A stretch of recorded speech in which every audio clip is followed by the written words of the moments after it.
Hi అండి, welcome back to our channel. ఈరోజు మనం మొహరం స్పెషల్ అయిన కిచిడీని ఎలా తయారు చేయాలో చూద్దాం.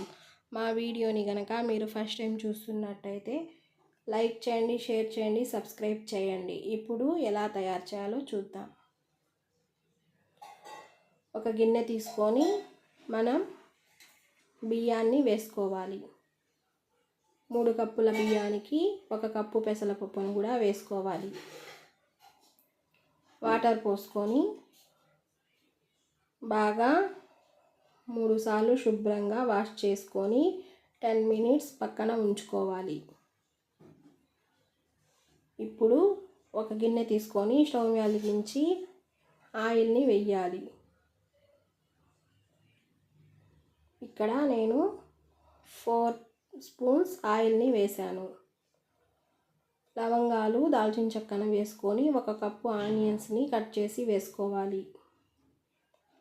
4 పచ్చిమిర్చిని కూడా వేయాలి. వేసి బాగా కలుపుకుందాం.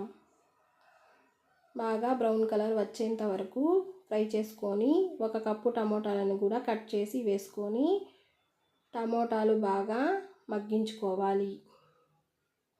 టమోటాలు మగ్గిన తర్వాత 2 టేబుల్ స్పూన్ల అల్లం వెల్లుల్లి పేస్ట్ని కూడా వేసి పచ్చి వాసన పోయేంత వరకు ఫ్రై చేసుకోవాలి. కొంచెం కొత్తిమీరను కూడా వేసుకొని కలుపుకుందాం కదా. ఇప్పుడు మనం ఏ బౌల్తో అయితే బియ్యాన్ని తీసుకుంటామో అదే బౌల్తో 1.5 కప్పు వాటర్ని వేసి రుచికి సరిపడనంత ఉప్పుని వేసుకొని కలుపుకొని మూత ఉంచుకొని మరిగించుకోవాలి. వాటర్ మరుగుతున్నప్పుడు మనం ముందుగా నానబెట్టుకున్న బియ్యం, పెసరపప్పుని కూడా వేసేయాలి. వేసుకొని ఒకసారి కలుపుకొని ఉప్పుని చెక్ చేసుకోవాలి. మీకు ఉప్పు తక్కువైతే వేసుకోవచ్చు. 10 మినిట్స్ ఉడికించుకున్న తర్వాత మూత తీసి ఒకసారి ఇలా కలుపుకోవాలి. చూసారా ఎంత పొడి పొడిగా వచ్చిందో?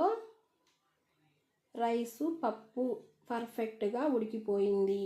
ఇప్పుడు 1 స్పూను పెద్ద స్పూన్తో నెయ్యిని వేసుకొని కొంచెం కొత్తిమీరని వేసుకుందాం.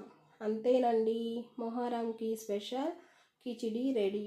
Thanks for watching. బాయ్ అండి. మళ్ళీ మీ ముందుకు మరో వీడియోతో వస్తాను.